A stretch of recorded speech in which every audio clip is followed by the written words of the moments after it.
Epstein मामले में कांग्रेस के सवालों की। ये रोबोट प्राइम मिनिस्टर हैं। देखेंगे एनसीईआरटी की किताब में बदलाव पर क्यों नाराज हुआ सुप्रीम कोर्ट, शंकराचार्य को घेरने की कोशिश कैसे बीजेपी सरकार पर पड़ रही है भारी। शंकराचार्य का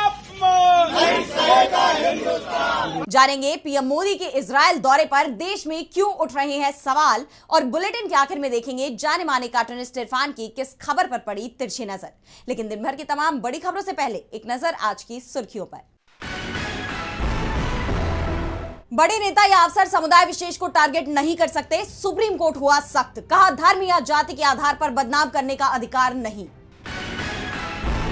पश्चिम बंगाल में एसआईआर के लिए मान्य दस्तावेजों को लेकर सुप्रीम कोर्ट ने किया साफ, पहचान सत्यापन में एडमिट कार्ड अकेले मान्य नहीं, साथ में 8वीं और 10वीं की मार्कशीट होनी भी जरूरी। जिसने भी छापेमारी करवाई उसने गलत किया, बसपा के एमएलए उमाशंकर के घर पर आईटी की रेड से खफा योगी सरकार में मंत्री दिनेश सिंह, कहा प्रभु ऐसे लोगों और संस्थाओं को दे सद्बुद्धि। आरबीआई का बैंकों को आदेश, जुलाई 2026 तक बैंक ऐप्स में इस्तेमाल होने वाले डार्क पैटर्न को हटाएं, ग्राहकों को हिडन शुल्क से मिलेगी राहत। और हरे निशान पर बंद हुआ शेयर बाजार, 50 अंकों की तेजी के साथ 82,276 पर बंद हुआ सेंसेक्स, जबकि 57 अंकों के उछाल के साथ 25,482 पर बंद हुआ निफ्टी। ये तो थी सुर्खियां। अब बात आज की सबसे बड़ी खबर की। एआई समिट में युवाओं के प्रदर्शन पर कार्रवाई कर मोदी सरकार बुरी तरह फंसती दिखाई दे रही है। कांग्रेस ने इस मामले में सरकार को घेर लिया तो कोर्ट भी सवाल खड़े कर रहा है। इस बीच केंद्र के इशारे पर काम कर रही दिल्ली पुलिस एक के बाद एक गिरफ्तारी करती जा रही है। अब तक 11 गिरफ्तारियां हो चुकी हैं, लेकिन अब खुद दिल्ली पुलिस ही मुसीबत में दिख रही है। देखिए ये रिपोर्ट। एआई समिट को लेकर मोदी सरकार बुरी तरह से फंसती जा रही है। युवाओं के प्रदर्शन से बौखलाई सरकार के आदेश पर दिल्ली पुलिस ने 8 लोगों को गिरफ्तार किया है, जिसमें यूथ कांग्रेस के अध्यक्ष उदय भानु चिब भी शामिल हैं। इन्हें कोर्ट में पेश कर पुलिस ने रिमांड पर भी ले लिया है, लेकिन अभी तक किसी भी आरोपी को एफआईआर की कॉपी नहीं दी गई है, जिसे लेकर कोर्ट ने दिल्ली पुलिस को जमकर फटकार लगाई और कहा कि यह मामला सिर्फ प्रतीकात्मक विरोध का है, इसीलिए पुलिस एफआईआर की कॉपी देने से इनकार नहीं कर सकती है। यानी कोर्ट ने यह मान लिया है कि यह देश विरोधी प्रदर्शन नहीं था, जो कि मोदी सरकार और बीजेपी साबित करने की कोशिश कर रही है, बल्कि यह सिर्फ प्रतीकात्मक विरोध था। इस मामले में दिल्ली पुलिस और हिमाचल प्रदेश की पुलिस के बीच भी टकराव दिखाई दिया। दरअसल दिल्ली पुलिस ने हिमाचल प्रदेश के शिमला के रोहरू से युवक कांग्रेस के 3 नेताओं को हिरासत में लिया, लेकिन सोलन पुलिस ने धर्मपुर के पास दिल्ली पुलिस को रोक लिया और दिल्ली पुलिस के 20 जवानों को हिरासत में भी ले लिया गया। बाद में दिल्ली पुलिस की हिरासत में लिए गए तीनों युवकों को शिमला के सीजेएम कोर्ट में पेश किया गया। दिल्ली पुलिस की कार्रवाई पर राज्य के सीएम सुखविंदर सिंह सुक्खू ने तीखी प्रतिक्रिया दी है। उन्होंने कहा, दिल्ली पुलिस की कार्रवाई संवैधानिक प्रक्रिया के खिलाफ है। दिल्ली में हिमाचल प्रदेश के कमिश्नर को सूचना दी जानी चाहिए थी। यूथ कांग्रेस के अध्यक्ष उदय भान की गिरफ्तारी भी पूरी तरह से गलत है। इस तरह के मामले में चेतावनी देकर छोड़ दिया जाता था। वैसे इस मामले की जांच प्रक्रिया पर भी सवाल खड़े हो रहे हैं। दिल्ली पुलिस ने गिरफ्तार युवकों को रिमांड मांगते समय कोर्ट में दलील दी थी कि हमें यह पता करना है कि पीएम इज कॉम्प्रोमाइज्ड वाली टी शर्ट कहां पर प्रिंट हुई थी। इसे लेकर महिला कांग्रेस की राष्ट्रीय अध्यक्ष अलका लांबा ने एक वीडियो जारी कर पोस्ट किया। शाह की पुलिस आईवाईसी के हमारे साथियों से थाने में पूछ रही है कि द पीएम इज कॉम्प्रोमाइज्ड लिखी टी शर्ट कहां से आई, किसने लिखा, किस किस ने टी शर्ट पहनी, इसका मास्टरमाइंड कौन था। सब सवालों का जवाब इस वीडियो में सबूत सहित पेश कर रही हूं। अब क्या करोगे, किस किस को ये टी शर्ट पहनने से रोकोगे।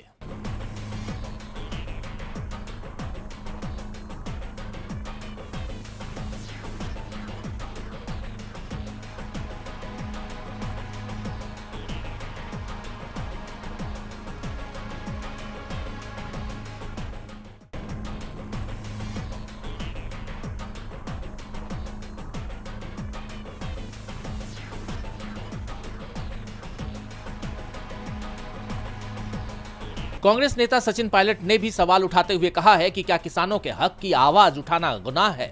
युवाओं ने अमेरिकी डील में किसानों के हितों की अनदेखी और बेरोजगारी का सवाल उठाया था, जिससे मुश्किल में फंसी बीजेपी अब विपक्ष की आवाज दबा रही है। जबकि छत्तीसगढ़ के पूर्व सीएम भूपेश बघेल ने कहा कि हमारे प्रधानमंत्री युवाओं से डर गए हैं। 10-12 युवक गए थे और बस शर्टलेस हुए थे, उसमें हमारे युवा कांग्रेस के राष्ट्रीय अध्यक्ष की गिरफ्तारी हुई है। तो कांग्रेस के पलटवार के बाद मोदी सरकार अब मुश्किल में घिरती दिख रही है। कोर्ट से उसे अलग फटकार मिल रही है। दिल्ली पुलिस के साथ ही झटका कांग्रेस को भी लगा है। कोर्ट ने इस मामले में गिरफ्तार कांग्रेस के 5 नेताओं की पुलिस रिमांड 4 दिन और बढ़ा दी है। वहीं शिमला पुलिस ने भी 3 गिरफ्तार नेताओं को दिल्ली पुलिस को सौंप दिया है। लेकिन सवाल यह भी उठ रहे हैं कि देश की इज्जत दांव पर लगाने वाले उन लोगों पर कब कार्रवाई होगी जो सत्ता के करीबी है। एप्स्टीन फाइल में जिन लोगों के नाम सामने आए, दुनिया भर में उन पर कार्रवाई हो रही है, लेकिन भारत में कब कार्रवाई होगी, इसे लेकर कांग्रेस ने मोदी सरकार से तीखे सवाल किए हैं। देखिए ये रिपोर्ट। एप्स्टीन फाइल्स को लेकर विपक्ष ने मोदी सरकार को चौतरफा घेर लिया है। आए दिन इस मामले में नए नए खुलासे हो रहे हैं और अब कांग्रेस ने पूरी क्रोनोलॉजी बताई है कि कैसे एप्स्टीन के साथ मोदी सरकार ने डील की। पार्टी प्रवक्ता पवन खेड़ा ने बताया कि 4 जनवरी 2017 हरदीप सिंह पुरी ने एप्स्टीन को मेल किया कि मुझे मिलना है और आखिर में 6 जनवरी को मीटिंग तय होती है। 23 फरवरी 2017 जेफरी एप्स्टीन अपने मेल में अनिल अंबानी का परिचय इजराइल के भूतपूर्व प्रधानमंत्री एहुद बराक से करवाता है। 2 मार्च 2017 अनिल अंबानी जेफरी एप्स्टीन को मेल भेजकर व्हाइट हाउस के साथ भारत के रक्षा मामलों पर सलाह मांगते हैं। खेड़ा ने बताया कि अनिल अंबानी ने एप्स्टीन से व्हाइट हाउस के साथ भारत के रक्षा मामलों पर सलाह के बदले भारत का पूरा बाजार देने की डील की थी। अब सवाल यह है कि आखिर किसके इशारे पर एप्स्टीन किसी और की मदद लेकर अनिल अंबानी को ढूंढने निकल पड़ा। उन्होंने पीएम मोदी पर भी तंज कसा और कहा कि अमेरिकी राष्ट्रपति ट्रंप, इजरायली पीएम नेतन्याहू और एप्स्टीन भी कहता है कि हमने एक रोबोट बनाया है जिसका नाम नरेंद्र मोदी है और वो भारत का प्रधानमंत्री है। उन्होंने आगे बताया कि 15 से 18 मई 2017 को फलस्तीन के राष्ट्राध्यक्ष महमूद अब्बास भारत आए थे। ये बात America, Epstein, Netanyahu, Ehud Barak को पसंद नहीं आई और उन्होंने अपनी नाराजगी हरदीप पुरी से जाहिर की, जिसके बाद 25 से 26 जून 2017 को नरेंद्र मोदी अमेरिका गए और फिर 4 से 6 जुलाई 2017 को इजराइल गए। कि मेरी सलाह ली भारत के प्रधानमंत्री मोदी ने और इजराइल में नाचे गाए, अमेरिकन राष्ट्रपति को खुश किया और वो कारगर साबित हुआ। It worked. पवन खेड़ा ने कहा कि यह बहुत डराने वाली बात है कि हमारे देश की सरकार किन लोगों के हाथ में खेल रही है। ऐसे में भारत को आज सबसे बड़ा खतरा उनसे है जो खुद सरकार में बैठे हैं। उन्होंने आगे इजराइल और भारत के बीच हुए समझौतों की सूची भी गिनाई, जिसमें missile system agreement, Pegasus, Adani Elbit systems का ड्रोन बनाने के लिए एक जॉइंट वेंचर, हाइफा पोर्ट समेत तमाम डील शामिल थी। खेड़ा ने कहा कि ये सब देखकर यही समझ आता है कि जब रोबोट प्रधानमंत्री का कंट्रोल ही गलत हाथों में होगा तो सही काम कैसे होगा, सही विदेश नीति कैसे तय होगी। कांग्रेस के इन खुलासों ने मोदी सरकार को कटघरे में खड़ा कर दिया है। अब देखना यह होगा कि अभी और कौन से खुलासे होने बाकी हैं और इन सवालों के भंवर से मोदी सरकार कैसे बाहर निकलती है। मंत्री से लेकर उद्योगपति तक फंसे तो बहुत लोग हैं, लेकिन कार्रवाई किसी पर नहीं हो रही। ऐसे में सवाल उठ रहे हैं कि क्या सुप्रीम कोर्ट को ही खुद इस मामले में संज्ञान लेना चाहिए, जैसा उसने एनसीईआरटी के मामले में लिया है, जो सुप्रीम कोर्ट की छवि को ही धूमिल करने की कोशिश करती दिख रही थी। सीजेआई के सख्त रुख के बाद मोदी सरकार और एनसीईआरटी दोनों ही घुटनों पर आते दिख रहे हैं। तो क्या है ये पूरा मामला, देखिए इस रिपोर्ट में। एनसीईआरटी की 8वीं क्लास की नई सोशल साइंस की किताब अब विवादों के घेरे में है। इस किताब में न्यायपालिका में भ्रष्टाचार का चैप्टर जोड़ा गया है। सुप्रीम कोर्ट ने इस पर कड़ी आपत्ति जताई है। सीजेआई सूर्यकांत ने इस मामले का स्वतः संज्ञान लेने की बात कही है। उनका कहना है कि ये एक सोचा समझा कदम लगता है। मैं किसी को भी इस संस्था को बदनाम करने की इजाजत नहीं दूंगा। मुझे पता है कि इससे कैसे निपटना है। कानून अपना काम करेगा। न केवल सुप्रीम कोर्ट बल्कि देश भर के हाई कोर्ट के जजेस इस कंटेंट से परेशान और आहत हैं। सीजेआई के साथ बेंच में जस्टिस जॉय मल्ल्या बागची और जस्टिस विपुल एम पंचोली भी शामिल थे। जस्टिस बागची ने यहाँ तक कह दिया कि यह किताब संविधान के मूल ढांचे के खिलाफ नजर आती है। दरअसल सुप्रीम कोर्ट में सीनियर वकील कपिल सिब्बल और अभिषेक मनु सिंघवी ने यह मामला उठाया था। कपिल सिब्बल ने चिंता जताते हुए कहा, एनसीईआरटी क्लास 8 के स्टूडेंट्स को जुडिशियल करप्शन के बारे में पढ़ा रहा है। ये बहुत चिंता की बात है। हम यहाँ बार के लिए आए हैं। अगर 8वीं का बच्चा स्कूल से ये पढ़कर घर जाएगा कि जज भ्रष्ट होते हैं, तो वो कल कोर्ट में न्याय की उम्मीद लेकर कैसे खड़ा होगा। एनसीईआरटी की नई किताब में न्यायपालिका की चुनौतियों नाम का एक सेक्शन है। इसमें पेंडिंग केसेस और जजों की कमी के साथ साथ भ्रष्टाचार का भी जिक्र किया गया है।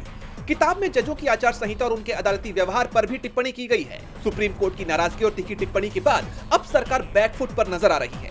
मिली जानकारी के मुताबिक सरकार अब इस मामले को लेकर गंभीर है। शिक्षा मंत्रालय अब उन अधिकारियों पर कार्रवाई करने की तैयारी में है जो इस कंटेंट के लिए जिम्मेदार हैं। ये तय किया जा रहा है कि 8वीं कक्षा की किताब से न्यायपालिका के बारे में लिखा गया विवादित हिस्सा तुरंत हटाया जाए। फिलहाल ये किताब वेबसाइट से तो हटा ली गई है, अब इसे आधिकारिक तौर पर किताब से हटाया जाता है या नहीं, ये तो देखना होगा। एनसीईआरटी मामले में सरकार बैकफुट पर दिख रही है। वहीं शंकराचार्य को लेकर भी बीजेपी की सरकार बुरी तरह घिर गई है। विपक्ष अब शंकराचार्य के समर्थन में खुलकर सामने आ गया है। उत्तर प्रदेश में जगह जगह प्रदर्शन हुए हैं और यही वजह है कि इस मामले में अब तक यूपी पुलिस शंकराचार्य पर एक्शन लेने की हिम्मत नहीं जुटा पा रही है। तो क्या है ये पूरी खबर, जानने के लिए देखिए ये रिपोर्ट। शंकराचार्य पर शारीरिक शोषण के मामले को लेकर विपक्ष का गुस्सा फूट पड़ा है। शंकराचार्य अभिमुक्तेश्वरानंद खुद तो इसे अपने खिलाफ साजिश बता ही रहे हैं और साथ ही विपक्ष भी उनके साथ आ गया। कांग्रेस ने शंकराचार्य पर लगे आरोपों को सनातन धर्म का अपमान करार दिया है। पूरा उत्तर प्रदेश विपक्ष के सरकार विरोधी नारों से गूंज रहा है। प्रदर्शन के दौरान विपक्षी नेताओं ने शंकराचार्य का अपमान नहीं सहेगा हिंदुस्तान और जो सरकार निकम्मी है वो सरकार बदलनी है जैसे नारे जमकर लगाए।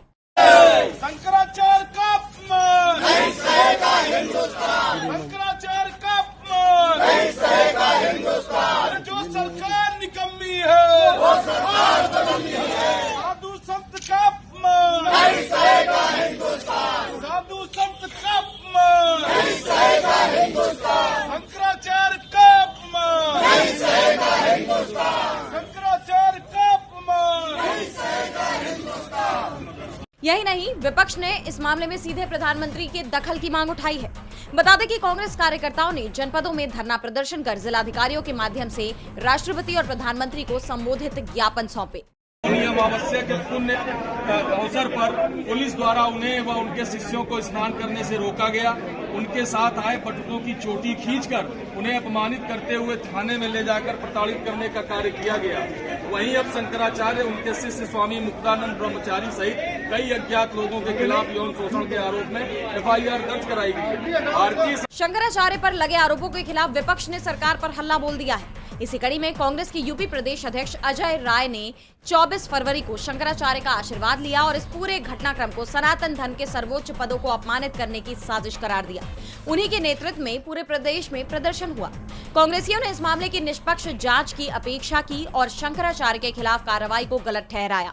एक तरफ जहां कांग्रेस ने विरोध कर इस मामले में अपनी नाराजगी जाहिर की, तो वहीं सपा प्रमुख अखिलेश यादव ने सरकार पर जमकर निशाना साधा और कहा कि शंकराचार्य का अपमान नहीं सहा जाएगा, बीजेपी को महापाप लगेगा। सरकार उन्हें अपमानित करने में लगी हुई है। ये सरकार का लोकतांत्रिक व्यवहार नहीं हो सकता। उसका विरोध आम लोग कर रहे हैं। शंकराचार्य का अपमान कोई भी स्वीकार नहीं कर सकता। जैसा कि आप जानते हैं कि शंकराचार्य पर आशुतोष ब्रह्मचारी ने शारीरिक शोषण के आरोप लगाए हैं, जिसके बाद उनके खिलाफ एफआईआर दर्ज हुई और कार्रवाई शुरू की जा चुकी है। हालांकि इस बीच शंकराचार्य ने इलाहाबाद हाईकोर्ट में अग्रिम जमानत याचिका दाखिल कर दी, जो स्वीकार भी की जा चुकी है और अब इस मामले में कोर्ट में सुनवाई होनी है, जिस पर सबकी निगाहें टिकी हुई है। शंकराचार्य पर एफआईआर दर्ज कर बीजेपी सरकार ने अपने लिए ही मुसीबत खड़ी कर ली है। वहीं पहले से ही मुसीबत में घिरे पीएम मोदी अपनी और देश की मुसीबत को और बढ़ाते दिखाई दे रहे हैं। दरअसल इस वक्त वो इजराइल के दौरे पर है। ये दौरा इसलिए सवालों में है क्योंकि फलस्तीन मामले में पहले से ही बिन्यामिन नेतन्याहू दुनिया के निशाने पर है और अब ईरान पर भी वो हमले की तैयारी कर रहे हैं। ऐसे में सवाल ये उठ रहे हैं कि क्या भारत ने अपनी विदेश नीति पूरी तरह बदल दी है?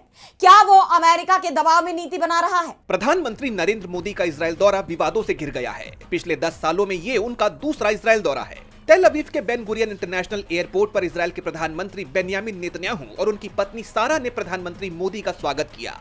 इजराइल सरकार ने बताया कि दोनों प्रधानमंत्री इजराइल और भारत के बीच आर्थिक सुरक्षा और डिप्लोमेटिक क्षेत्रों में कई समझौतों पर साइन करेंगे। इस दौरे पर प्रधानमंत्री मोदी इजराइल की संसद नेसेट को भी संबोधित करेंगे। एक तरफ मोदी के इस दौरे को बेहद अहम बताया जा रहा है क्योंकि ये ऐसे वक्त में हो रहा है जब ईरान के साथ अमेरिका और इजराइल जंग के मुहाने पर खड़े हैं। गजा और वेस्ट बैंक को लेकर अंतर्राष्ट्रीय स्तर पर इजराइल का विरोध हो रहा है। इसके खिलाफ एक्शन की मांग उठ रही है। ऐसे में प्रधानमंत्री का ये दौरा भारत की विदेश नीति पर सवाल खड़े करता है कि क्या भारत ने अपने करीबी रहे ईरान का साथ छोड़ दिया है? क्या फलस्तीन मुद्दे पर उसने इजराइल के रुख को सही ठहराया है? सियासी गलियारों में भी इन सवालों की गूंज सुनाई दे रही है। इस पर कांग्रेस का कहना है कि ऐसे वक्त में जब पूरी दुनिया इजरायली पीएम नेतन्याहू की निंदा कर रही है, पीएम मोदी का अपने प्यारे दोस्त से मिलना नैतिक कायरता दिखाता है। वहीं कांग्रेस की महासचिव प्रियंका गांधी ने गजा के लिए आवाज उठाते हुए कहा, मुझे उम्मीद है कि अपने इजराइल दौरे के दौरान प्रधानमंत्री मोदी पार्लियामेंट को एड्रेस करेंगे और गजा में हजारों बेगुनाह पुरुषों, महिलाओं और बच्चों के लिए इंसाफ की मांग करेंगे। भारत एक आजाद देश के तौर पर अपने पूरे इतिहास में सच के साथ खड़ा रहा है। हमें दुनिया को सच, शांति और इंसाफ की रोशनी दिखाते रहना चाहिए। इसके अलावा एक और मुद्दा जो मोदी के दौरे पर सवाल खड़े कर रहा है वो है इजराइल की हेक्सागन ऑफ अलायंसेस बनाने की घोषणा।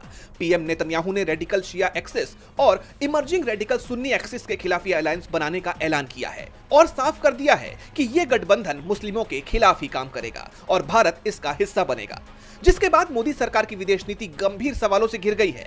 अब देखना यह होगा कि क्या वाकई मोदी सरकार इजराइल को लेकर भारत की ऐतिहासिक नीतियों में बदलाव करेगी। पीएम मोदी का इजराइल दौरा सवालों में घिरता जा रहा है, वहीं केंद्र की जांच एजेंसी ईडी भी सवालों में घिरती दिख रही है। झारखंड के सीएम हेमंत सोरेन के खिलाफ मामला दर्ज करना ईडी को भारी पड़ गया है। इस मामले में सुप्रीम कोर्ट ने ईडी को जमकर सुनाई है। सीएम सोरेन के पक्ष में बड़ा फैसला भी सुना दिया है। तो क्या है ये पूरी खबर, देखिए इस रिपोर्ट में। सुप्रीम कोर्ट में ईडी की कार्रवाई पर गंभीर सवाल खड़े हो गए हैं। कोर्ट ने मनी लॉन्ड्रिंग मामले में निचली अदालत में चल रही सुनवाई पर रोक लगा दी और साथ ही केंद्रीय एजेंसी को नोटिस जारी कर दिया। सीजेआई सूर्यकांत ने ईडी को नसीहत भी दी। उन्होंने तंज कसते हुए कहा कि कल हम अखबार में पढ़ रहे थे कि ईडी ने बहुत सारे केस दर्ज किए हैं, उन पर ध्यान दीजिए और अपनी एनर्जी बड़े मामलों पर लगाइए जिससे आपको सकारात्मक नतीजे मिलेंगे। जिसके बाद ईडी की कार्रवाई सवालों से घिर गई है। दरअसल कोर्ट झारखंड के मुख्यमंत्री हेमंत सोरेन की उस याचिका पर सुनवाई कर रहा था जिसमें उन्होंने जमीन घोटाले में उनके खिलाफ दर्ज केस को रद्द करने की मांग की थी। ये वही मामला है जिसके तहत ईडी ने उन्हें गिरफ्तार कर लिया था। हेमंत सोरेन को 149 दिन तक जेल में रहना पड़ा था। उन पर पद का दुरुपयोग कर जमीन कब्जाने के आरोप लगे हैं। ईडी ने हेमंत सोरेन के खिलाफ मामले में समन जारी होने के बावजूद पेश न होने पर शिकायत दर्ज की थी, जिसके बाद एमपीएमएलए कोर्ट ने सोरेन के खिलाफ संज्ञान लिया था, जिसके खिलाफ हेमंत सोरेन ने हाईकोर्ट का रुख किया, लेकिन कोर्ट ने सुनवाई से इनकार कर दिया। और अब सुप्रीम कोर्ट में सुनवाई के दौरान ईडी के वकील ने बताया कि हेमंत सोरेन को 7 बार समन भेजा गया, लेकिन वो पेश नहीं हुए। इस पर झारखंड सीएम के वकील मुकुल रोहतगी ने कहा कि हेमंत सोरेन 3 बार पेश हुए, लेकिन उन्हें गिरफ्तार कर लिया गया। मामले में सुनवाई के बाद कोर्ट ने एमपीएमएलए कोर्ट की कार्रवाई पर रोक लगा दी है, जिसे सोरेन के लिए बड़ी राहत के तौर पर देखा जा रहा है। लेकिन इसके बाद केंद्रीय एजेंसी की कार्रवाई सवालों से घिर गई है। पहले ही उस पर सत्ता पक्ष के इशारे पर काम करने के आरोप लग रहे थे और अब कोर्ट के रुख से भी केंद्रीय एजेंसी की निष्पक्षता पर सवाल गहराते जा रहे हैं। वैसे ईडी को कोई पहली बार सुप्रीम कोर्ट की फटकार नहीं लगी, उसे बार बार कोर्ट फटकार रहा है, लेकिन ईडी का रवैया बदलता नहीं दिख रहा। लेकिन महाराष्ट्र की सियासत में जरूर बड़ा बदलाव आता दिख रहा है। राज्य की डिप्टी सीएम सुनेत्रा पवार के हाथ में अब एनसीपी की कमान भी आने वाली है। वहीं अजित पवार के साथ हुए हादसे को लेकर भी नए सवाल खड़े हो गए हैं। महाराष्ट्र की सियासत का पहिया एक बार फिर घूमने लगा है। अजित पवार के निधन के बाद खाली हुई बारामती विधानसभा सीट पर अब उनकी पत्नी सुनेत्रा पवार मोर्चा संभालेंगी। अजित पवार गुट की कोर कमेटी ने फैसला किया है कि सुनेत्रा पवार ही आगामी उपचुनाव में पार्टी की उम्मीदवार होंगी। इसके साथ ही प्रफुल्ल पटेल ने ऐलान किया है कि 26 फरवरी को सुनेत्रा पवार को एनसीपी के अध्यक्ष के रूप में चुना जाएगा।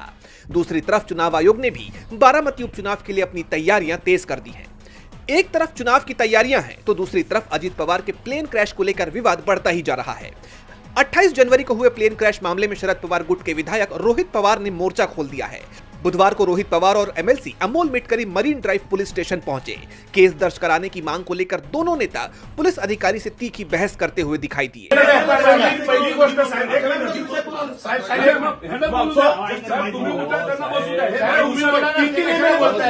दरअसल इनकी मांगे हैं, रोहित पवार ने निजी चार्टर्ड कंपनी वीएसआर के खिलाफ केस दर्ज करने की मांग की है। हाल ही में डीजीसीए ने वीएसआर के 4 लियरजेट विमानों पर रोक लगाई है, जिससे संदेह गहरा गया है। रोहित पवार ने नागरिक उड्डयन मंत्री राममोहन नायडू को घेरते हुए कहा कि पहले कंपनी को क्लीन चिट क्यों दी गई। विधायकों ने सवाल उठाया कि दुर्घटना के सबूत होने के बावजूद पुलिस कार्रवाई में देरी क्यों कर रही है। अब ये राजनीतिक लड़ाई बारामती के चुनावी मैदान के साथ साथ पुलिस थानों और विधानसभा तक पहुंच गई है। और बुलेटिन के आखिर में देखेंगे जाने माने कार्टूनिस्ट इरफान की किस खबर पर पड़ी तिरछी नजर।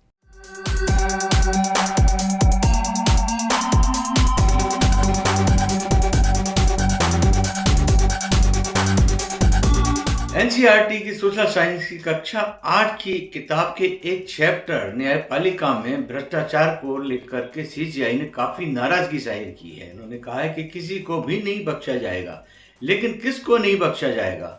एनसीईआरटी को या फिर उनको जो भ्रष्टाचार करते हैं।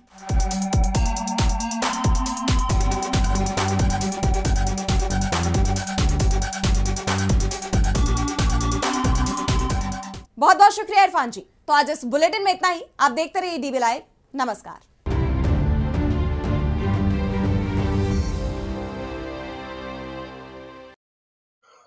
वीडियो को लाइक करें, चैनल को सब्सक्राइब करें और डेली अपडेट्स के लिए बने रहें हमारे यूट्यूब चैनल पर। धन्यवाद।